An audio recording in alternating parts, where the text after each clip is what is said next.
This is LWT. Now here's Elton Welsby with the results service.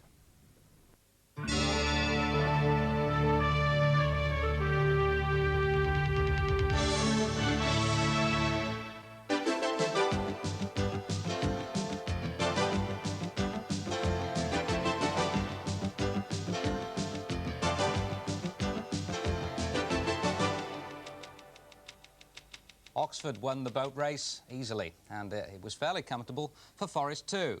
But Kenny can still win the championship on Easter Monday. Liverpool couldn't contain Neil Webb today, but things could be different next week in the Cup. 3 for Brian McClare of Manchester United, now 1 short of 20 league goals in a season. George Best was the last man to do that at Old Trafford. Defeat for Derby today. They call this young man the new George Best. I know, you've heard it all before. But for Michael O'Neill of Newcastle, it's 5 in 2 games. A hat-trick against Luton this afternoon. 2 in a week for Laurie Cunningham, now residing at Wimbledon, limbering up well for next week's FA Cup semi-final. In Division 2, Middlesbrough move up to 2nd. Stuart Ripley with a hat-trick against Sheffield United. Blackburn losing yesterday. Villa going down at Millwall. They lead Borough by 2 points. In Scotland, Celtic required 2 points from 5 games to win the championship. Andy Walker's 28th of the season at Hibernian. Rangers are held by Hearts, are beaten by Hearts at home. John Robertson with a late penalty. So Celtic just need to beat St Mirren on Tuesday to win the Premier League. Right, let's check on all the First Division scores and scorers here in England. A latest score that, Chelsea 1, Arsenal 1. There was about 8 minutes of injury time played in the first half. Tony Adams put Arsenal in front, 75 minutes. Mick Hazard equalised about 10 minutes later. So Chelsea still trying to get that first league win in 21 league games. I've just heard that David Speedy has scored for Coventry. Cyril Regis, rather, a very late goal that. Just 1 defeat now in 9 league games for Coventry, and Mark Lawrenson's first defeat since taking over at Oxford. 19 league games without a win then for Oxford. Manchester United 4, Derby 1. A hat-trick then for Brian McClare. Colin Gibson got the other one. United have only lost 5 times in the league. Any other year, that will be championship form. A consolation goal for Derby by Steve Cross. Newcastle 4, Luton 0. A hat-trick then for Michael O'Neill, the other one for Paul Goddard. Luton, of course, in the Cup semi-final next week against Wimbledon, losing 4-0 at Newcastle. Norwich 2, Charlton 0. Rule Fox put Norwich in front. They'd lost the last 2. Kevin Drinkle got the second, so 2-0. First defeat, Charlton, in 5 league games, 4th from bottom this morning. They'll stay there. Nottingham Forest 2, Liverpool 1. Only Liverpool's 2nd defeat in the league this season. Alan Hansen with an own goal, although some people are crediting it to Neil Webb. That made it 1-0 to Forest. Then Neil Webb did make it 2, and a late penalty by John Aldridge made it 2-1, but Liverpool couldn't come back. Sheffield Wednesday 2, West Ham 1. David Hurst got the first for Sheffield Wednesday. Mark Chamberlain the second. That makes it 3 straight wins for Wednesday. Leroy Rose Sr., with his 3rd in 3 games since joining West Ham from Fulham, got West Ham's goal. Southampton 2, Wimbledon 2. Laurie Cunningham put Wimbledon in front. Then Southampton equalised. Graham Baker, 69 minutes. They went in front. Glenn Cockrell, 82. But in the very last minute, Brian Gale equalised for Wimbledon. And Spurs 0, Portsmouth 1. So just 1 win now in 7 league games for Spurs, and a very valuable win for Portsmouth. Barry Horn with the winning goal after 35 minutes. They'd lost the previous 5 games and are in relegation trouble, but they'll be very, very grateful for those 3 points at White Hart Lane this afternoon. Well, now the first of our reports, the big game really in England this afternoon, Nottingham Forest against Liverpool. They meet 3 times in the next 12 days, today, then in the Cup next week, and then at Anfield in the league the following week. Today it was Forest Day, 2-1 against Liverpool. Peter Brackley with this report. Brian Clough will insist, I'm sure, that this result won't serve as any form guide for the Cup semi-final, but what a psychological boost for his Forest side nonetheless. And how well they played too, hustling and harassing Liverpool out of their stride to win an enthralling contest full of quality football. Liverpool, who left out both Peter Beardsley and Ray Houghton from their starting lineup, began stylishly, But gradually Forest matched them and on 24 minutes took the lead. Neil Webb's effort deflected past Bruce Grobbelaar, seemingly off Alan Hansen. 2 minutes into the second half and it should have been 2. Gary Crosby, exhilarating at times down the Forest right, was brought down by Gary Gillespie, but Nigel Clough's penalty kick was superbly saved by Bruce Grobbelaar. On the hour, though, Forest did score a second. Crosby setting up Webb for a smartly taken goal. Although Liverpool, now with Beardsley on, pulled one back, a penalty from John Aldridge after John Barnes had been fouled. It's round 1 to Nottingham Forest. Thanks, Peter. Well, the second division leaders, Aston Villa, were looking for their 14th away win of the season today against Millwall, who previously beat them at Villa Park earlier in the season. Millwall, fourth this morning, won by 2-1. Here's Tom Price. Millwall 2, Aston Villa 1, and Millwall showing few promotion-running nerves as they virtually brushed aside top of the table Villa.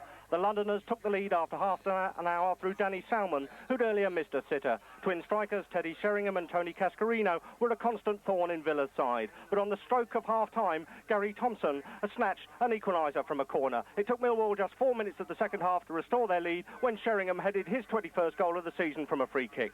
Villa rallied somewhat following the double substitution on the hour, which saw Tony Daly and Alan McKinley come on, but Millwall rarely looked like cracking. Millwall 2, Aston Villa 1. Well, the events in Scotland today mean that all Celtic have got to do is beat St Mirren on Tuesday to win the Premier League title. The two most prominent clubs vying for second place, Rangers and Hearts, met at Ibrox, and it was Hearts who won it by 2-1. Jock Brown. Rangers lost their last slender chance of catching Celtic with this defeat against Hearts, who leapfrog into second place in the league after this tremendous fight back in the second half. Jan Bartram, with the aid of a deflection, opened the scoring for Rangers in 25 minutes with a powerful 25-yard shot. But in the second half, it was very different. A corner kick from Gary Mackay, headed on by Sandy Clark to another ex-Rangers player. Dave McPherson made it one apiece, and then Gary Mackay was brought down to allow John Roberts to slot home the winner with 8 minutes left. The final score, Rangers 1, Hearts 2. Thanks very much indeed, Jock. So it looks certainly now to be Celtic, and it could be as early as Tuesday. Well, now let's take a classified check on all today's results with Bob Colston. Thanks, Elton, and we begin with Barclays League Division 1. Chelsea against Arsenal is a late result. Coventry 1, Oxford United 0. Manchester United 4, Derby County 1. Newcastle 4, Luton 0. Norwich 2, Charlton 0. Nottingham Forest 2, Liverpool 1. Sheffield Wednesday 2, West Ham 1. Southampton 2, Wimbledon 2. And Tottenham 0, Portsmouth 1. Division 2. Birmingham 1, Hull 1. Bradford City 1, Barnsley 1. Crystal Palace 3, Bournemouth 0. Huddersfield 1, Manchester City 0. Middlesbrough 6, Sheffield United 0. Millwall 2, Aston Villa 1. Reading 1, Ipswich 1. Shrewsbury 1, Leeds 0. Swindon 3, Leicester 2. And West Bromwich Albion 2, Stoke 0. Division 3. Brentford 1, Notts County 0. Brighton 3, Gillingham 0. Bristol City 2, Aldershot 0. Bury 0, York 1. Chesterfield 0, Bristol Rovers 1. Grimsby 3, Sunderland 1. Northampton 3, Fulham 2. Port Vale 5, Doncaster 0. Preston 1, Mansfield 0. Rotherham against Blackpool is a late result. And Walsall 1, Chester 0. Division 4, Burnley against Wolves is a late result. Not on the pools, Exeter 0, Cardiff 2. Hartlepool 0, Peterborough 1. Leyton Orient 1, Bolton 2. Not on the pools, Newport 1, Carlisle 2. Scarborough 0, Scunthorpe 0. Swansea 0, Rochdale 3. Torquay 3, Stockport 0. And Wrexham 3, Tranmere 0. Vauxhall Opal League, Barking 2, Tooting and Mitcham 2. Bognor 0, Hayes 2. Croydon 0, Kingstonian 1. And the match between Dulwich and Hitchin is a late result. Finefair League, Scottish Premier Division. Dundee United 1, Dundee 0. Dunfermline 1, Aberdeen 1. Hibernian 0, Celtic 2. Motherwell 1, Morton 0. Rangers 1, Hearts 2. And St Mirren 0, Falkirk 0. Scottish Division 1, Clyde 0, Hamilton 4. Dumbarton 0, Airdrie 1. Forfar 1, Kilmarnock 1. Meadowbank 2, East Fife 1. Queen of the South 0, Clydebank 1. And Wraith 1, Partick 2. Scottish Division 2, Albion Rovers 3, Stirling 1. Alloa 2, Berwick 0. Ayr 3, Arbroath 0. Brechin 2, Queen's Park 0. St Johnstone 0, East Stirling 0. And finally, 2 games that are not on the pools, Stenhousemuir 2, Cowdenbeath 0, and Stranraer 1, Montrose 1. And the late results: Barclays League Division 1, Chelsea 1, Arsenal 1. Division 3, Rotherham 0, Blackpool 1. Into Division 4, Burnley 0, Wolves 3. And in Vauxhall Opal, Dulwich 5, Hitchin 0. Right, the pools news today. The score draws first. 1, 8, 10, 11, 16, 38, 43 and 50. And the no-score draws 34, 47 and 58. Well, let's have a look at the top and bottom of the First Division. The only positional change in the top 6, Nottingham Forest move up 1 place above Everton, who of course didn't play today. Everton's next match is at West Ham on Monday. Now, if they lose that and Liverpool beat Manchester United on Easter Monday as well, then Liverpool will be champions. At the bottom, Chelsea move up 1 place because they got a point. Derby drop 1 after their 4-1 defeat at Manchester United. Portsmouth move up after winning at Spurs, and Charlton drop down 1 place. Well, now today's Second Division news. Middlesbrough took over 2nd spot. Trevor Senior's first goal for the club, putting them on their way against Sheffield United. Of course, managed by Dave Bassett, who took Senior to Watford. Stuart Ripley, as we mentioned earlier, weighed in with a hat-trick, and Senior scored again as Borough stormed to a 6-0 win. Crystal Palace striker Ian Wright was sent off after 21 minutes for his 2nd bookable offence, but with Neil Redfern scoring twice from the penalty spot, the 10 men went on to clinch the points against Bournemouth. Wembley winners Reading now face a tough battle for survival. Billy Whitehurst did their cause a world of good with a second-half goal against Ipswich, but David Lowe's goal meant they had to settle for a point. And finally, 2 more goals from Swindon's Jimmy Quinn, his 27th and 28th of the season, in the 3-2 win against Leicester. Well, let's just have a little look at the top and bottom of the Second Division. Just to confirm what I was saying before, Middlesbrough have now moved into 2nd place. The playoff positions as they stand involve Blackburn, Millwall and Crystal Palace. And as I say, as it stands at the moment, it looks as if Reading and Huddersfield will go down. Sheffield United presently in that sort of playoff position at or near the bottom of Division 2. Just an item of golf news here. Sandy Lyle shot a course record 63 to move within 2 shots of the lead after the 2nd round of the Greater Greensboro Open in North Carolina. Lyle, who's on 131, had an eagle 3 on the 2nd hole and also 7 birdies. Just an item of cricket news, and at lunch on the first day of the first test in Georgetown, West Indies have made 123 for 3 after deciding to bat against Pakistan. Richie Richardson is 67 not out. Just let's have a look at the league tables, well, the league table in Division 3. Notts County and Sunderland in the promotion places. Walsall, Wigan and Northampton currently occupying the playoff places, and that's the situation at the bottom. Well, that's it today. It was 2-0 to Brighton, by the way. That's a corrected score. 2 hat-tricks today, Stuart Ripley of Middlesbrough and Brian McClare of Manchester United. Bye-bye.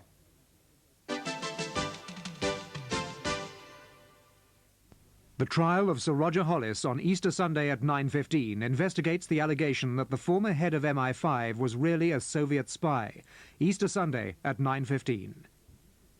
This is LWT, now the news at 5 o'clock.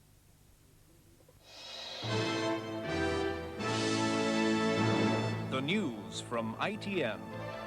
The leader of the biggest teachers' union calls for new tactics and a new moderate image. Malcolm Horne told the National Union of Teachers Conference in Scarborough that the time had come to re-examine the use of the strike weapon. This report from Sarah Cullen. The rift between the leadership and the left deepened as delegates arrived to hear their president outline the way forward. The leadership want a restructured, more moderate union, concentrating on education issues, which will stop falling membership. 20,000 went in the last 3 years, as well as appealing to parents. It will mean readjustments, the adoption of different tactics suited to different circumstances, and above all, a determination to effect change and not just strike heroic postures. The charge of the Light Brigade made good verse, but it won no battles. The speech went down badly with the left, who say the restructuring is aimed at centralising power and virtually rules out national strikes.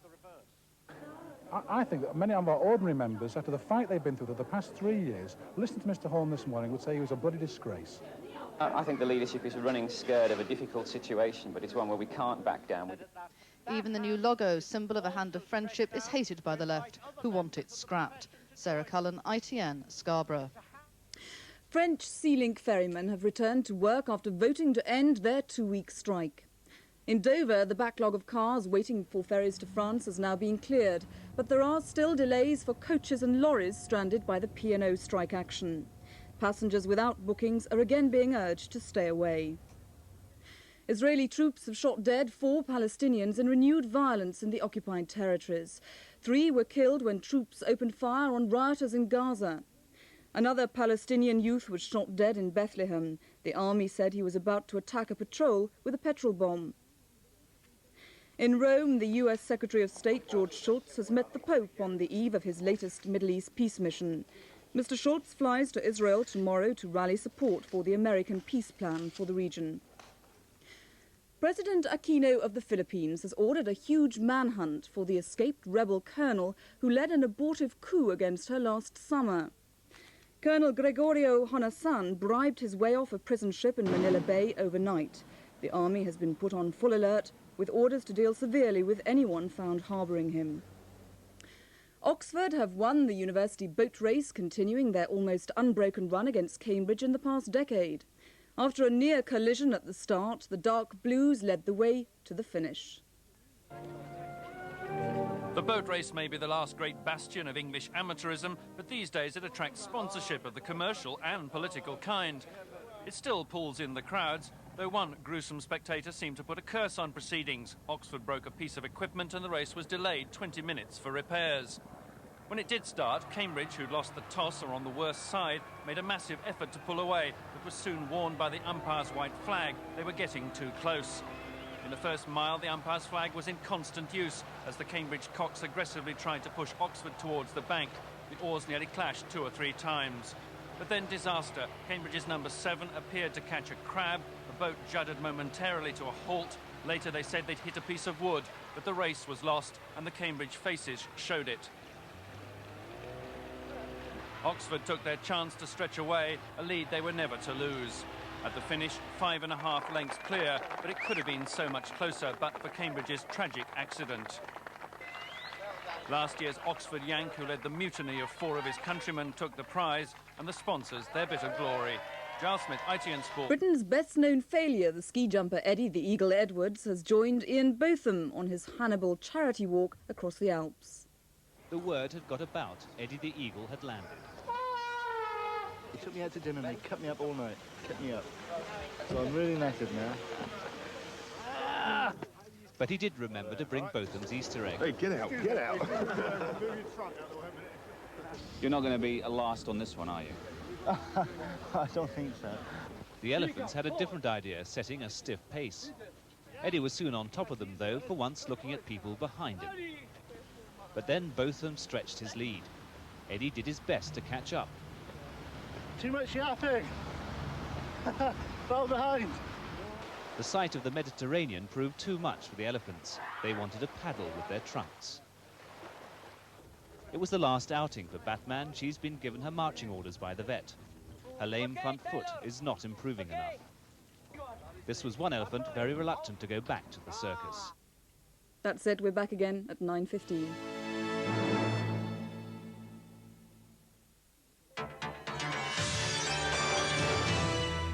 Hello. 21 soldiers based at Woolwich have been taken to hospital after 2 coaches taking them on a training exercise collided. It happened when the brakes in the rear coach failed on a steep hill near Hartfield in Sussex. The men from the Royal Artillery Training Regiment have been taken to hospital in Tunbridge Wells. None were seriously hurt. The damage caused by last night's fire, which gutted a church at Hurst Green near Oxted, Surrey, has been estimated at £100,000. 30 firefighters were needed to fight the blaze. A bid to improve the efficiency of 999 calls has been launched in central London. An exhibition aims to cut down on the number of emergency calls which can't be answered because the caller gives inadequate information. Tom had never made a 999 call in his life. This morning he found out what it was like. Emergency, which service do you require? Fire, please. Hello, fire brigade. Children often make mistakes on emergency calls, although they're not the only ones to get it wrong. By telling us all the correct procedure at its stand in the London Transport Museum, the fire brigade hopes to save lives. They do tend to panic, obviously, and they get a lot of information wrong, you know, even to where they live, etc. After making his call, a computer printout told Tom how he'd done. There you go, Tom. We're all done. A little bit hesitant at first. One more youngster who'll now keep his head in an emergency. Mark Dyson, LWT News. The world's largest specialist model railway exhibition opened at the Royal Horticultural Halls in Westminster today. There are more than 100 stands and over 20 layouts. Children and adults going through their second childhood have the chance to operate the model lines. 2 men who've spent the holiday tackling a 243-mile triathlon are on course to finish this evening. They aimed to complete the cycling, canoeing and running marathon within 40 hours to raise money for brain research and multiple sclerosis. Tim Smee and Peter Dixon are now fairly exhausted as they near the end of their triathlon. After cycling through Thursday night from Westminster to Devizes in Wiltshire, they took to their canoes, heading back towards Westminster. But this morning at Teddington, the tide was against them. So the 2 fitness fanatics jumped into a car and drove to Westminster to run the course of the London Marathon from back to front. Well, I hope we'll be finished by 7:30. What's the first thing you'll want to do? Go to bed. I think a bath. Perhaps after a bath. In a few minutes' time, they'll be back in their canoes to finish the stretch of the Thames they missed out this morning. And they still hope to finish within the 40-hour target they'd set themselves. Mark Dyson, LWT News. Tonight should stay dry, temperatures ranging from 2 to 6 Celsius, 36 to 43 Fahrenheit. Winds light southeasterlies. Tomorrow, a little more sun, more wind too. Temperatures 10 to 14 Celsius, 50 to 57 Fahrenheit. More weather news at 9:30. We'll see you then. Now on LWT, Disney at Easter presents The Astonishing Journey, The Incredible Journey.